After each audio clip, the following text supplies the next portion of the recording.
Right. Hi, I'm Preston Williams, and welcome to another edition of Jazz Talk. Today on our show, we have a very special guest. This gentleman is a jazz legend. He has been on the scene for over 60 years and has played with countless greats like Thelonious Monk, Herbie Hancock, McCoy Tyner, Wayne Shorter, Art Blakey, to name a few. And it's a pleasure to have him on today. His name is Mr. Reggie Workman. Sir, welcome to the show. I am so glad to be here, and Thank you. I'm glad that you have a show like this. It's very much needed. Thank you so much, sir. Thank you. Reggie, as I said, you've been on the scene for so many years, man. You played with countless greats.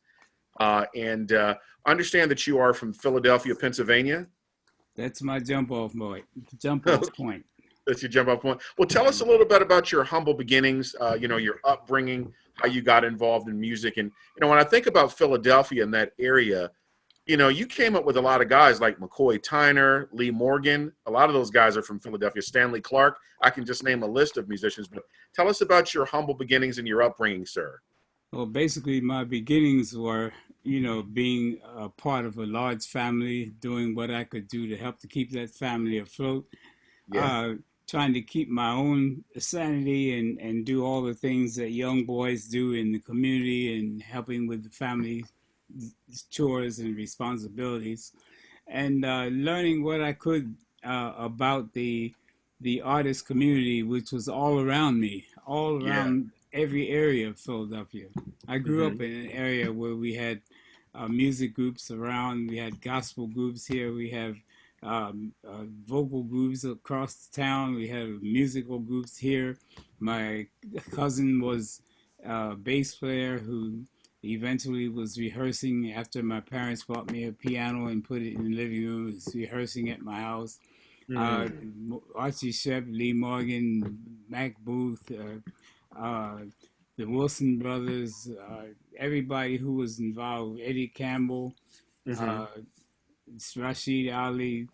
everyone, McCoy, who was involved with music would meet somewhere along the way and have some kind of sessions. There was a black union and a white union then, and the black union had regular sessions where we had big band experience with people who wanted to write for big band. Owen Marshall was one of them. Uh, Mm. Tommy Monroe was another one. Uh, Cal Massey was another one. Yeah, Massey. Yeah. But Cal Massey really kept most of his stuff within his area, with his immediate area. He never didn't show up at the Union too much. Mm. So Interesting. that was the community close to where the Heath brothers lived downtown. That's where Hmm. the Union was, and that was South Philadelphia. But we spread all the way up into West Oak Lane. Uh, Mm. it petered out a little bit as we got further north, because the more expensive properties were uptown, Mount Airy, and on up above. But bottom line, Philadelphia was an artist community and a really strong uh, music school that we all Mm. had to be a part of. The Earl Theater, Peps, Showboat, Aqua Lounge, Yeah. uh, House of Jazz, uh, you name it. There were so many clubs in those days, and Hmm. there were restaurants that had music. There were corner taverns, the Point Bar, where Freddie Freeloader used to be 10 bartender, used to be the bartender at that time. So that was the beginning. I was starting. My parents were putting me into piano lessons, which I'm always saying I'm sorry I stopped doing, because it has cost me a lot by letting that go. But Yeah. I got interested in bass, and I got away from the piano prior to that. So how old were you, Mr. Workman, when you started playing bass? I was in uh, junior high school. Junior high? Okay. Yeah, so that was my second year of junior high school. Right, Uh, right. and basically they didn't have a bass So they gave me a tuba. Mm, Here is a tuba. That's bass class. You'll do that, and you'll march with the band, with the football team, and with sports and all that. So my whole thing was to get as close to the music as you can, learn as much as you can, right. regardless of what we had to do. And what we did not do at school, we were doing in the community. We were having our own sessions and making our own exploration of the music, Hmm. going as much as we could go to places where the music was. Fantastic. So basically, once you were in school, you got out of high school. I guess you were playing in local bands in Philadelphia because you were exposed to all these people. You guys all came up at the same time, so you were constantly playing and honing your craft, right? Yeah, we did have to do that. We all had to, uh, to do what we were doing with our regular schoolwork, which is natural, and we all had to do what we were doing with our regular jobs and family responsibilities. But the extra thing was to get involved with music somewhere, somehow. Uh huh. So there were bands that played for the parties, for the birthday parties, for the cabarets, for the boys club, for eventually celebrations. There was always live music somewhere. Mm. Right down the street from Archie Shep was a person, Herb Gordy, who did the arrangements for Charlie Parker at the Earl Theater. Wow. And the Gilchrist brother was a bass player. He was pretty well known at the time. Jimmy McGriff, where I used to get my hair cut, was right around the corner. Hmm. And the McGriff family was a barber shop and the cleaners. So I would go there and I would be involved with the McGriffs.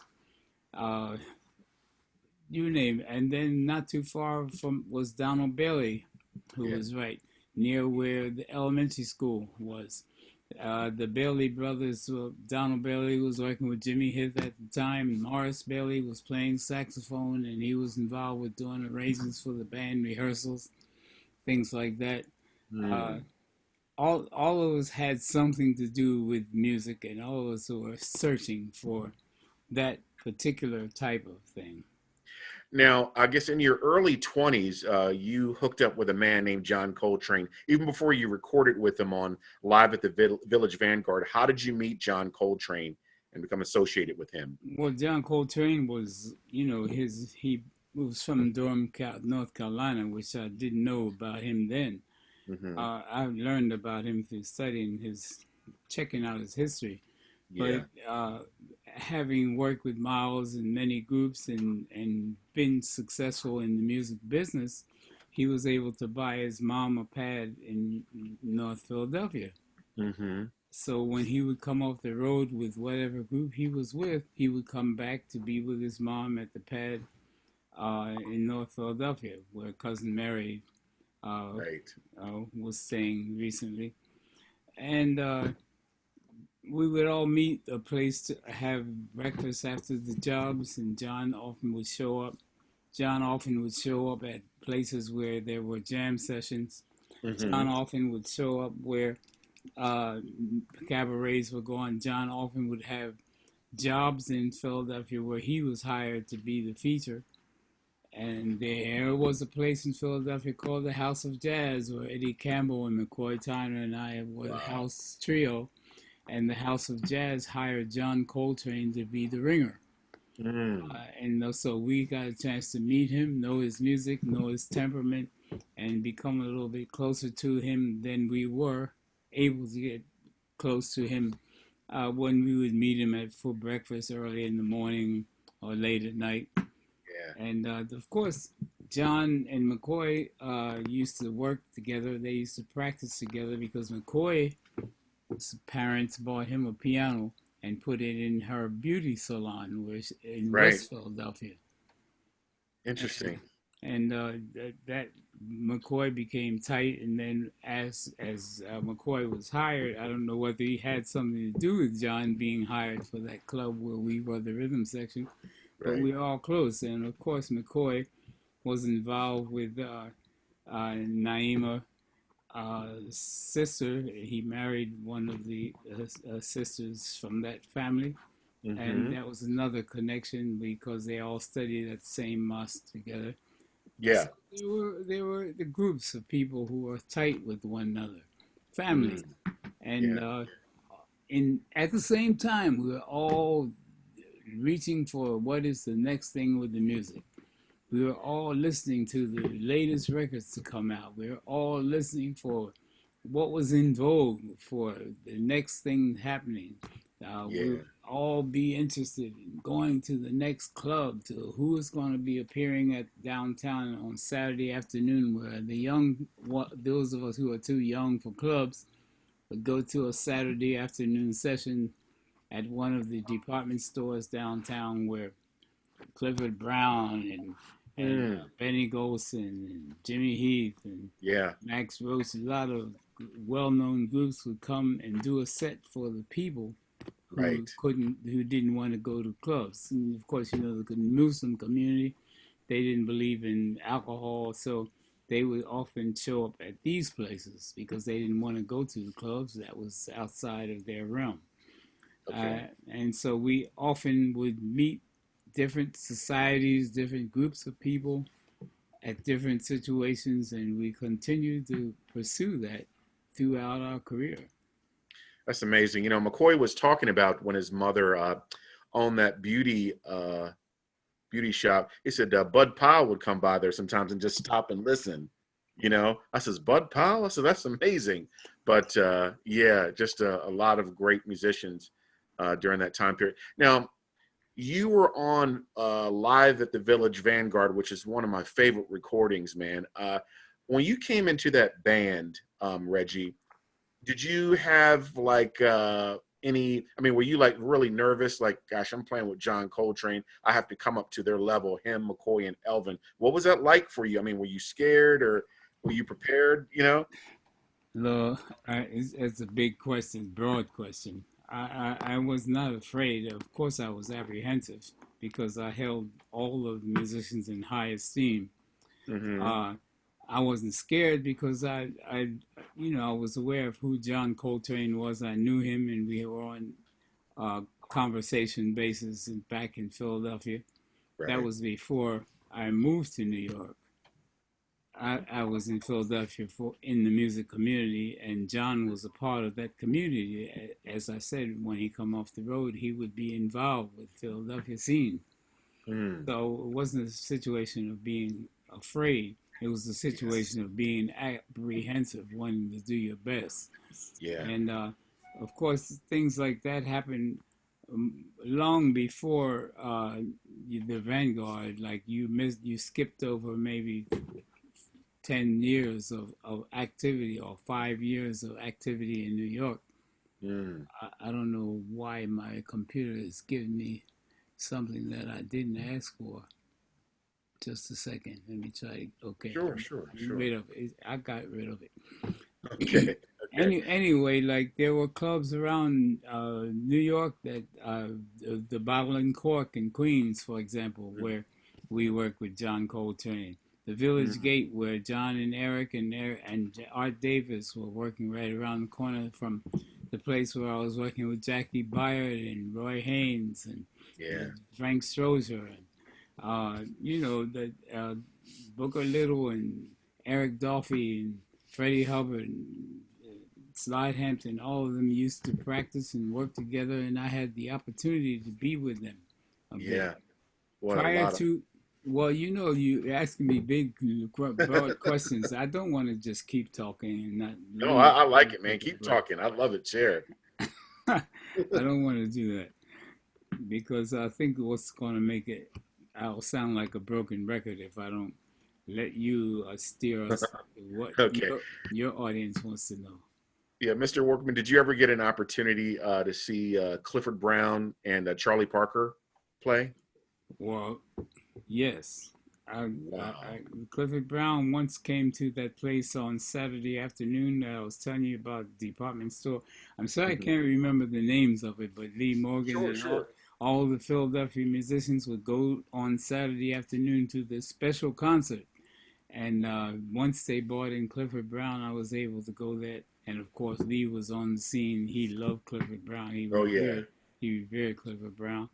Yeah. And Charlie Parker was once at a club downtown. I think it was the Showboat where Charlie Parker was, and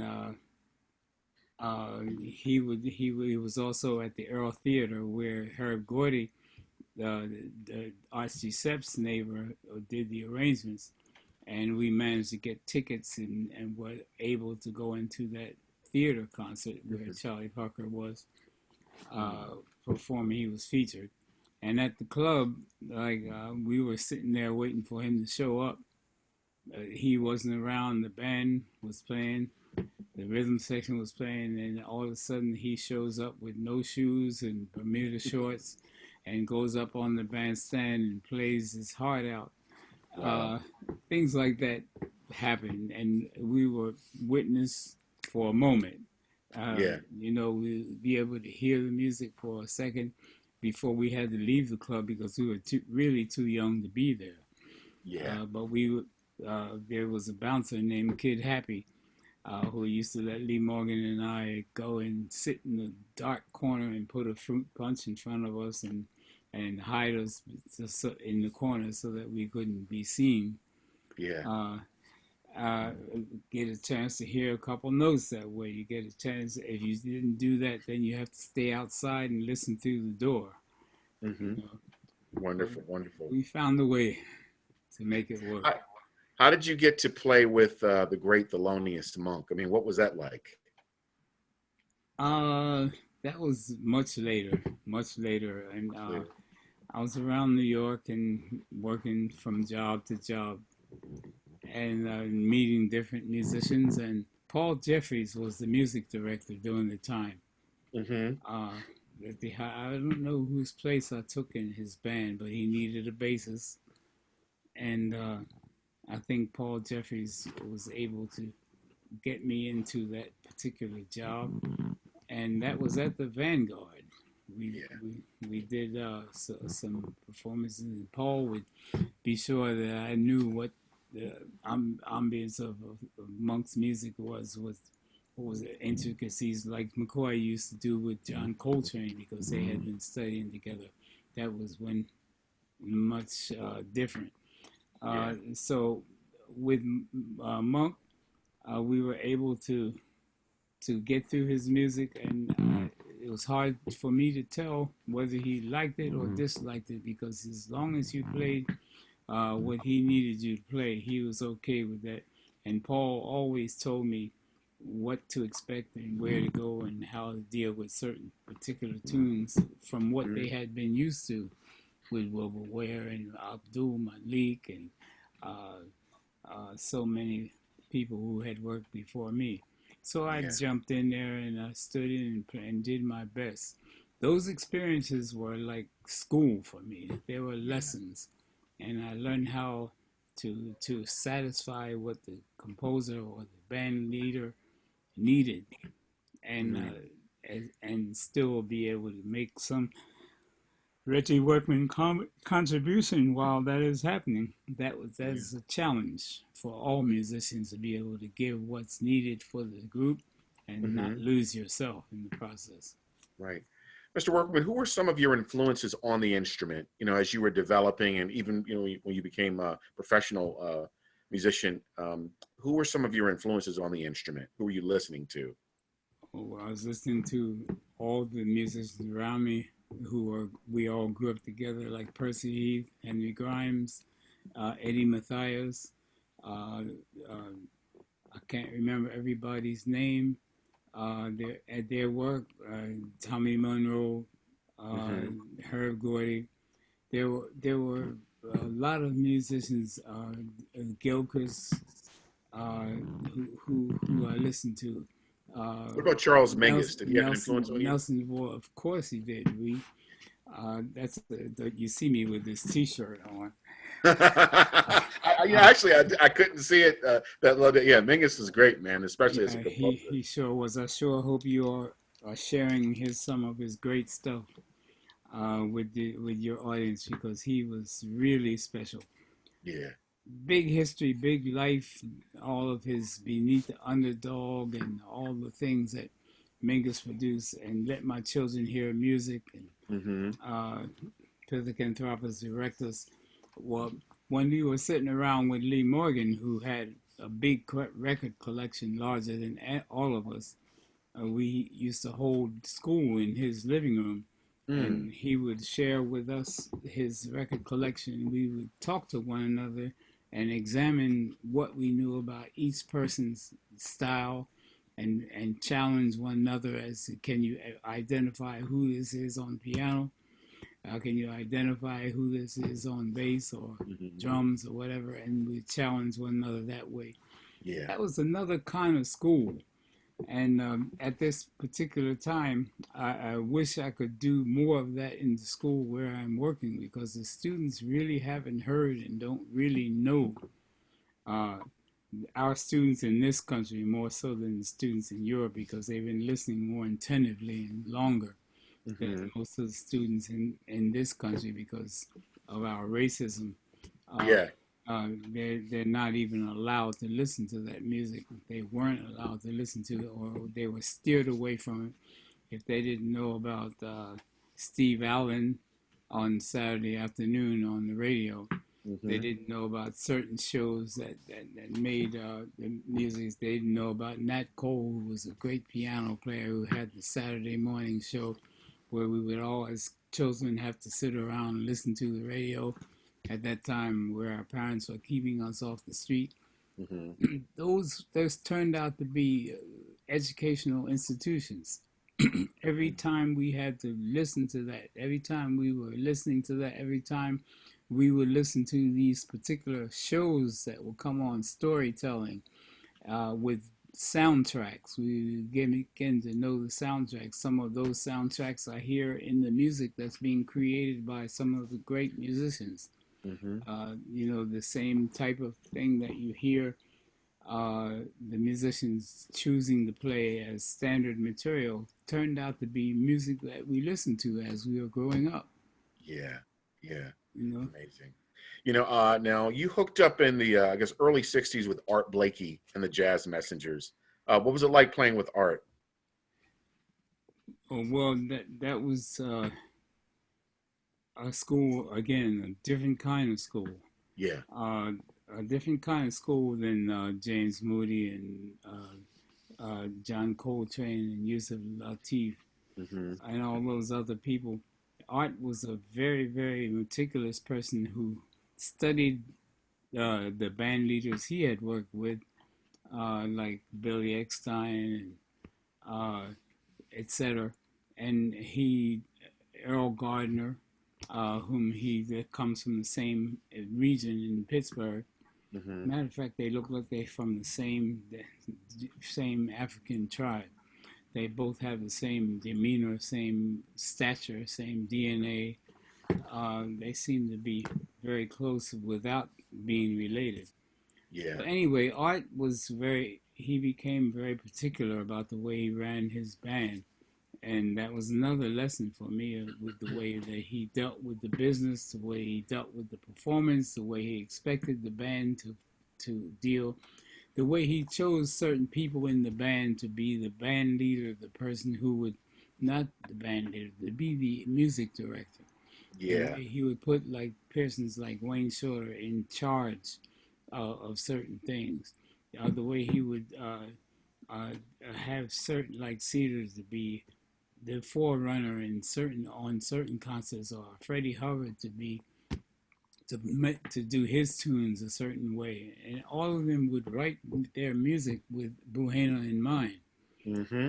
And so the band developed around his musical expertise, and also developed around his ideal as to way a band should be.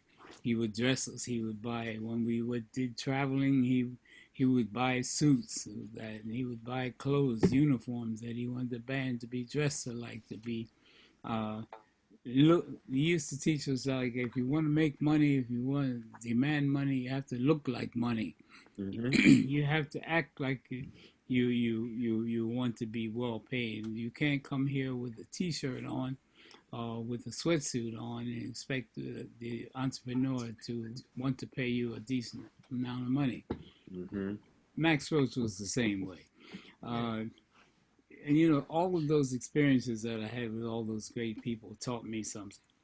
And I tucked all that into my reservoir of life, and that's what makes me who I am.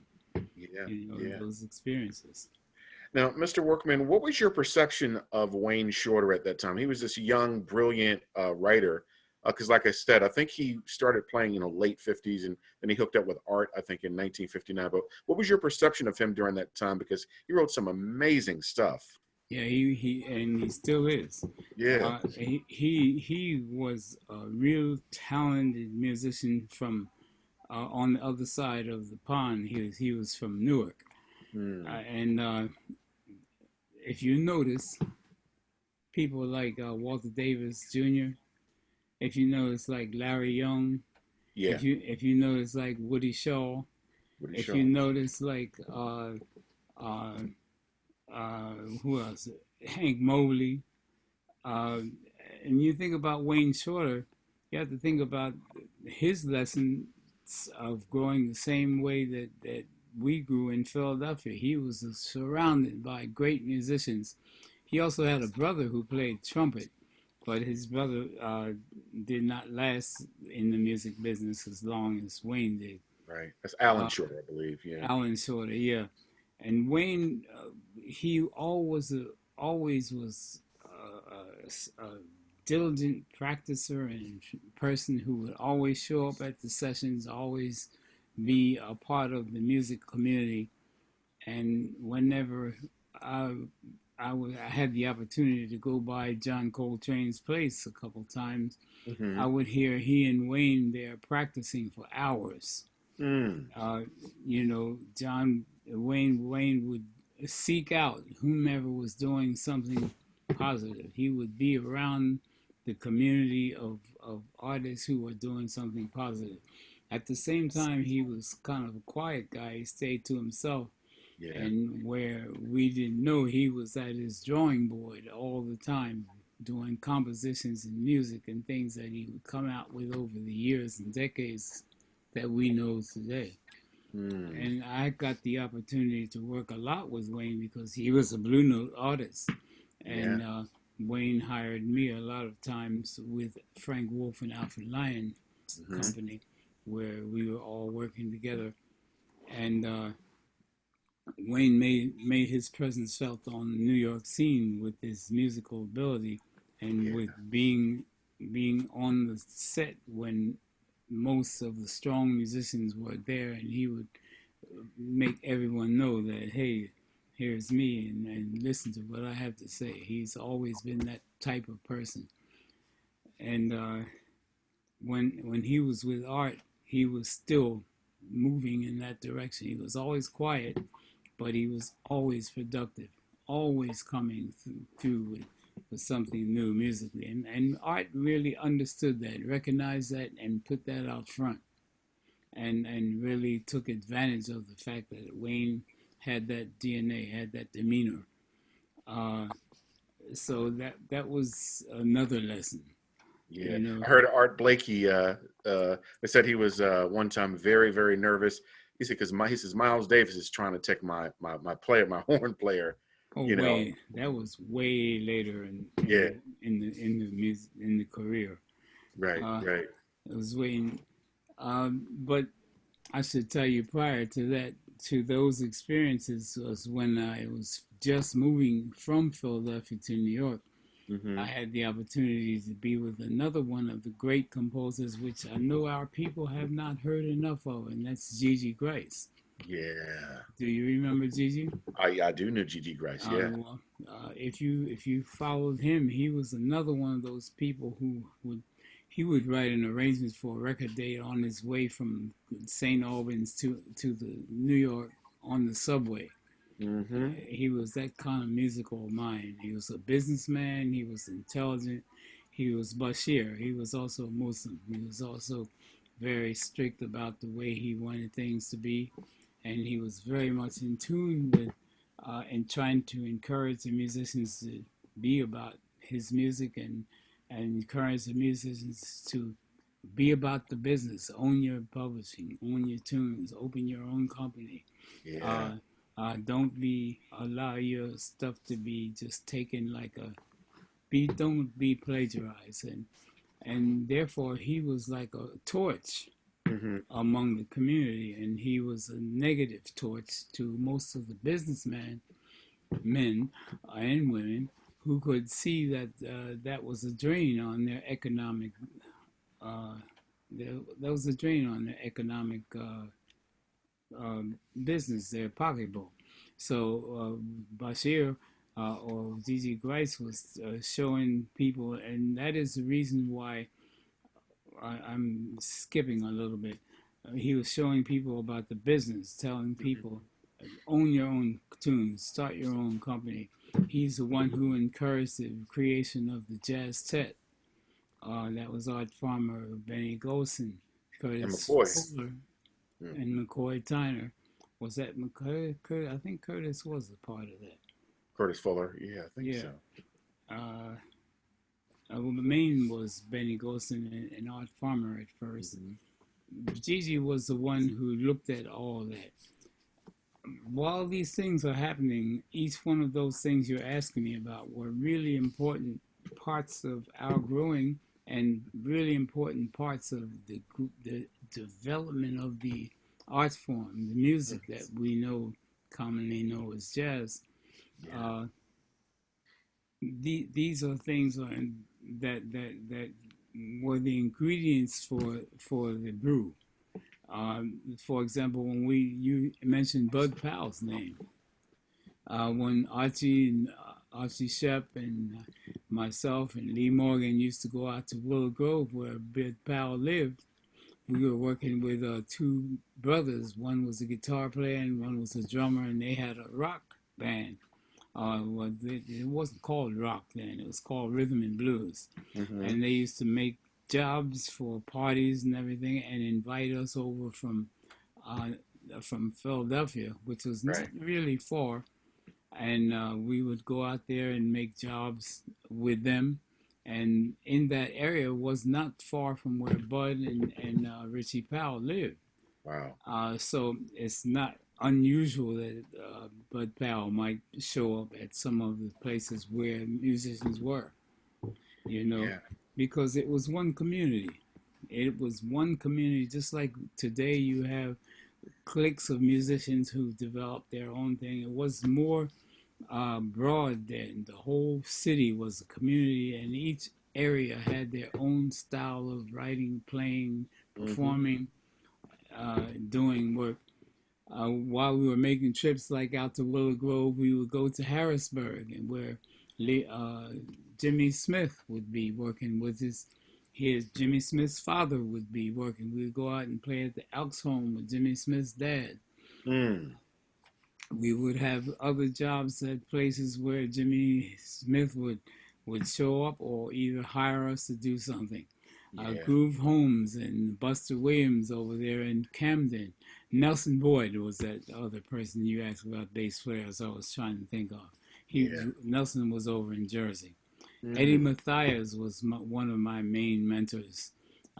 Eddie's still alive today, but he went to Atlantic City and was playing in a club or something. I don't know what his health is like or if he's still on the planet. But Odin Pope, Hassan Ibn Ali was another part of our school. We had a band together, Odin, Hassan, and me, Eddie Campbell. We had a band together where that was quite different because Hassan was writing some different things, different arrangements, different kinds of. Yeah, I have to let Odin to you when you do uh, the interview with Odin. He'll tell you about Hassan Yeah. because they worked a lot together, and that's where I got a chance to really work closely with Hassan and Odin, who I'm still close to today. I want to make sure he's every time I think about him, I pick up the phone and call, see how he's doing. As a matter of before the pandemic, he was going to bring me down to Philadelphia to do a thing with 8 basses, Mm. do a string thing, the Clef Club was going to bring me down the same weekend to do something with their musicians. Um, and it seems like that's what I do, and uh, that's my calling. Yeah. And it's part of what the Creator put me here to do is to transform, pass on this legacy to people who are coming along behind us. I think all of us have that responsibility, including yourself. Like with what you're doing, you have the responsibility of letting people know what's valuable about Yes, this sir. music, why it should sustain, how it can sustain, why it Mhm. has not sustained. And these interviews like this, it's hard to say everything that needs to be said, but it has to be done over and over and over and over to Right. get some of the things in. That's Yeah. this article. I don't know if you got the New York Magazine Well, we talked about article. that today. I Did looked you it pick up. it up? I actually looked it up online, and I saw you. You were out in the street. You had your mask on with that face. I saw it, man. I was about to read the article, then I started working on some stuff on the computer. But I'm I gonna have. checking that out tonight. I haven't even had time to read it myself. Oh yeah, I scan through a couple of pages and I have to sit down and live with it for a while. yeah, yeah. I can't skim through it. I have to see what the editors did, what they said, what they left out, what they kept in. Right, And right. one of the things they didn't do to my satisfaction. Of course, I had the mask and the gloves on, and they hired the lady, a wonderful woman who brought her bass up in her car for me to play because I couldn't take my bass down to the street Right. with the elevator broken in my building. Hmm. So they hired somebody to do that. And I went down and picked up bass. I had the gloves and the mask on because that's what you That's a have. nice picture. It's a nice That's picture. not a nice picture. It's a I picture like you just were looking cool, man. it's just as I mean, it's kind of silly to me that they would take picture of me like that with the mask. I can't play bass with gloves and mask on. Right, right. You know that because we did pose for other pictures, but they used that one for Yeah, their yeah. reasons. That's the way editors are. They have a story they try and tell. Hey, what was your perception? There's a couple of bass players I was thinking about. Of course, Paul Chambers and Oscar Pettiford, who left us very early. I think he passed like in 1960. Did you ever get a chance to meet Oscar? Of course, I did. He didn't know me very well, but I did meet him, and I Hmm. did make myself known. He was a very special player. He was one of my favorite people. Very Really? special bass player, uh, who came to Philly a couple times, and I was able to get into the club to hear him a few times, but we Hmm. never really got to know one another. Uh, I also met him when I came to New York because I used to hang out where the musicians would often be. You know, Hmm. around the Union was musicians. Local 802 was at 52nd Street, and many of the musicians. Ed Sullivan's show, the TV stations were right along Broadway there, and Right. around the corner was the turf uh, where they used to sell the famous cheesecake that Dexter Gordon wrote a song about. Hmm. Around the corner was Beefsteak Charlie's, where the musicians used to hang out and exchange work possibilities. Uh, all this one not too far away was Manny's music stores and studios where uh, people would practice and meet. It was a area both a really dynamic, full of energy area where the music and everything was happening in the area. Birdland was right there at 52nd and Broadway. Hmm. Clubs were close. Well, you know, we miss that today. Yeah. Today, and there was music in every club. There was music on every jukebox. You hear you hear Billie Holiday, Charlie Parker, Horace Silver, Messenger. Hmm. When you come home from work, you stop at the tavern and meet your friends and have two for one and put a quarter or dime or whatever time that was in the jukebox. Listen to real music and Yeah. the people were becoming a part of the music and vice versa. But now that doesn't exist. You have Yeah. YouTube where you can tune into anybody you want to hear if you are aware and want to look for it.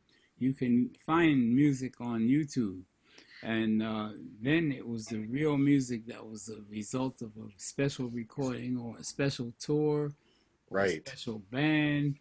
Uh, Things in Minton's was not too far away. Brenkers was not too far away from where a lot of people lived. Cherry Hill, where Hmm. Duke Ellington was. Uh, well, it's just so much to say. So many Yes. people. Uh, Smalls was 135th Street, where uh, the Cuban person didn't stay downtown. He came uptown to the Teresa Hotel and had his entourage uptown in the community where he was sure that he would be safe. Hmm. That Hmm. was Castro. Do you remember that era? That was a little after. I mean, I was born in '66, so. Well, yeah. Well, I would never have known that you were that young. Yeah. Yeah, yeah, but no, I was just thinking about the Blue Note period, Mr. Workman. So much great stuff, so many great recordings you were on, and this is actually one of my favorites. You signed this for me when I saw you last, Lee Morgan, "Search for the New Land." Oh, We were yeah. at the Kennedy Center, and man, that song Lee plays and your bass work on there just grooving. It's Yeah. amazing. And That this, was a special moment. yeah, and this one And, here, Freddie Hubbard, "Here to Stay." You signed this one for me too. mhm. Yeah, but a lot of good stuff. I mean, Grant Green, you work with so many great artists. And this one is actually my all-time favorite by you, Cerebral Cavern. You signed that one for me too. I Oh, love this recording, man. I'm so glad that you brought that up because that Oh, I was. bought it. You signed it for me in Baltimore. That was one of my favorite recordings by you, man. Like I said, I hear people say, Reggie Workman, he's an avant-garde bass player. And let me ask you this: Did artists like Cecil Taylor and Albert Eiler have a tremendous effect on you? Of course, that was my community. That was my family. That was my Yeah, music family. Of yeah. course, they were creators. They were innovators. Hmm. They were doing things that we were growing to learn how to do. Yeah. They were already doing, and during that time when they were developing their craft, we were all doing the same thing. We're Hmm. all developing, and some of the musicians were further ahead than others, and that talks us into the loft era where the businesses were moving away from the high rent New York, moving on to the outskirts and leaving these buildings and these lofts and these factory buildings open, where musicians would move into those buildings, get their saw and nail and hammer and nails and build it into a loft, bed, and have a place where the living room would become a concert area where they would have musicians because we were not getting calls for gigs at the clubs at this time. Uh, Hmm. During that era, the loft things happened. Albert Aller, Cecil Taylor, uh, uh, Bill Dixon, Archie Shepp, Roswell Rudd, Sun Ra, all the groups that they talked about, avant-garde. I don't like to use that term because that means before its time. It wasn't before Right. its time. The musicians had grown to that point where they were creating something different, and it was Hmm. not the norm because the businesses were making sure that they would keep people's heads and minds and concept into what was happening yesterday, so that they could continue to control the sales. And there were record companies that would make sure that that happened then.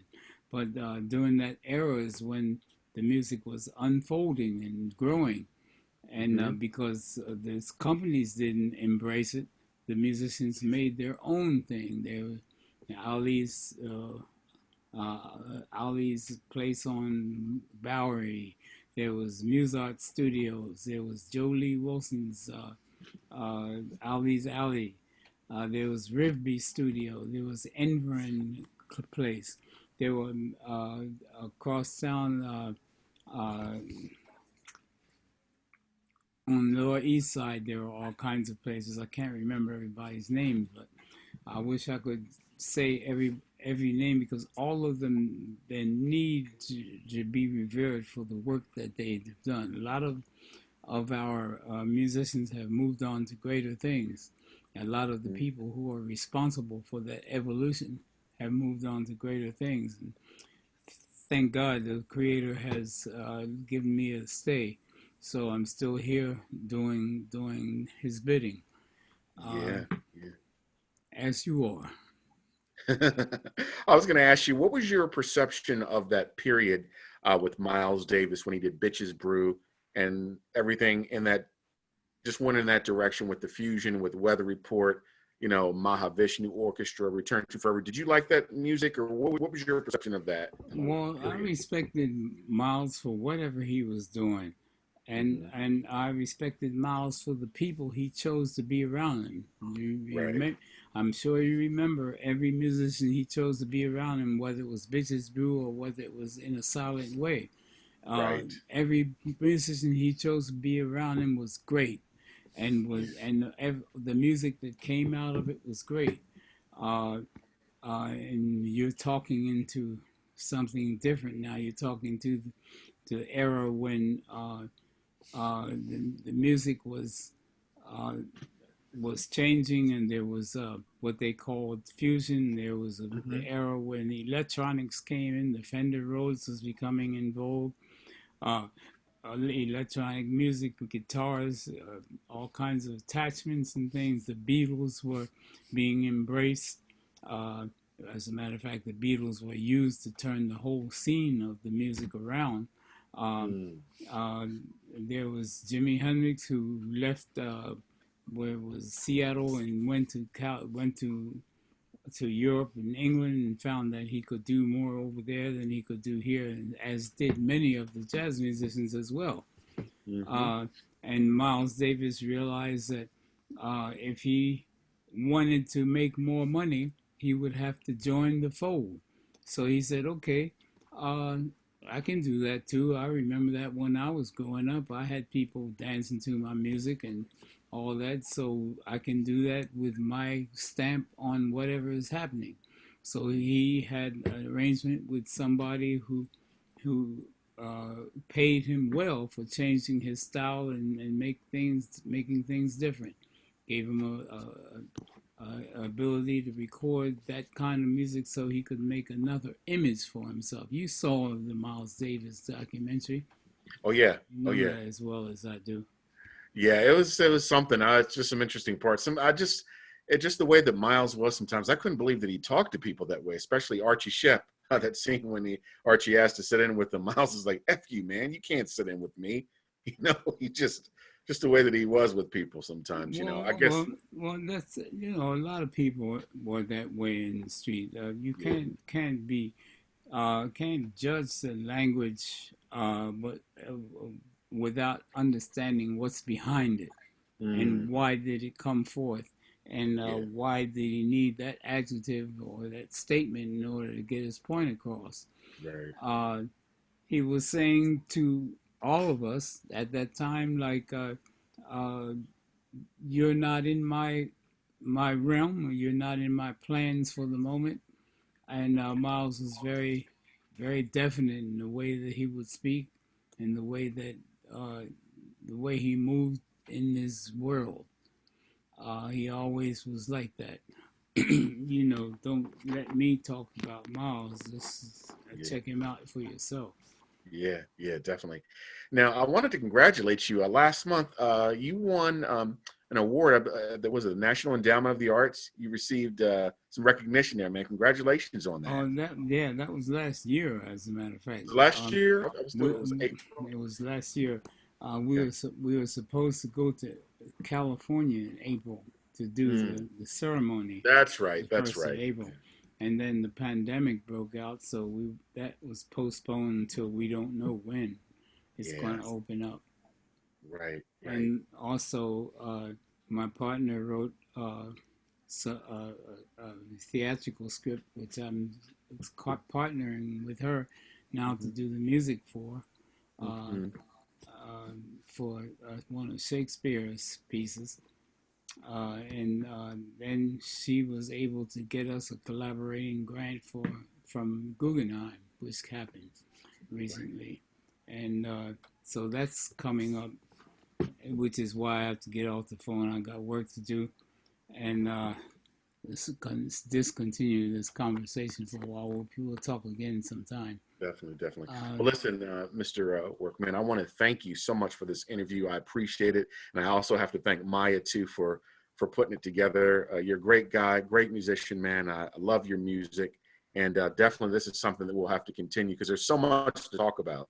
But it's true. I'll close this up. But I just want to say you've heard it from Mr. Reggie Workman, and as the saying goes, if the music grooves and makes you move, it must be jazz. I'm Preston Williams with Jazz Talk, signing off. But also remember Damballa. Remember that grooving is a part of our culture from all the way back hundreds of years ago from our homeland. Uh huh. And I also remind you that the mind also dances. Okay. It's not just about the body Yeah. moving. It's about your spirit and your soul and your mind moving, and that's what the music is supposed to do as well. It's Amen not. to that. It's about sound, and it's about the meaning of music and about the power of music.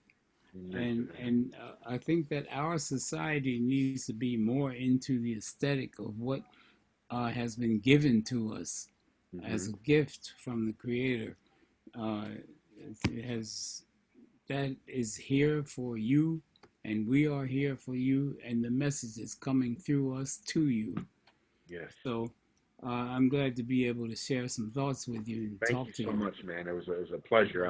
Like I said, I'll be speaking with Ron Carter next week, but I wanted to have you on, and Buster was on a couple of nights ago. So three of my favorite bass players. Yeah, mine too. I don't get as much chance to talk to Ron. I talked to Buster just hours before I talked to you. Okay. And as a matter of fact, I owe him another call. Uh, um, as I was talking to Buster, that I had gotten information, I got a clipping from Detroit African Right Museum in Detroit. Are you aware of that? No, I'm not. You have to Yeah, educate me. well, you know, there's this African museum in Washington now, but that's Yes. years after the Wright Museum in Detroit. Mm-hmm. Detroit being a really, really important place for the evolution of our culture as well. And the person who is the CEO or manager of those productions at the Wright Museum shared with me a talk with Malcolm X's daughter. Wow, She that's what you were she asking about earlier. Okay. did you get that? No, I did not. I got to look into that. Well, you have to text me your email. Okay. Okay. Uh, uh, Ambassador Shabazz Okay. is a most brilliant woman. She is Malcolm's link to eternity, and I'm sure that he would smile if he heard her talk and if he heard what she represents as far as his link to eternity is concerned. Uh, Mm, you must hear that. You must tune into that.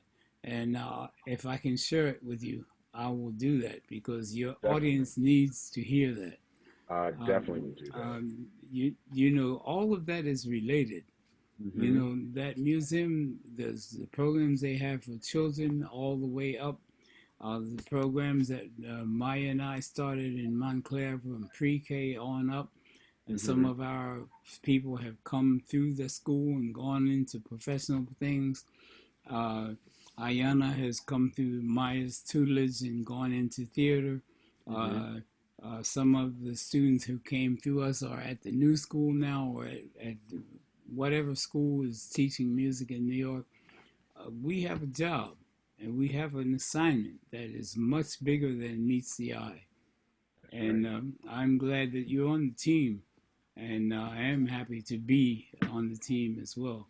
Thank So you. I'm hoping that our energy, um, our seeds fall on fertile soil. Let's say it that way. I love it. Hey, thank you, my friend. Have a blessed Okay. night. God Thank bless you. you. Thank All right. you. And thank you for your program. Okay. Bye-bye. Take care.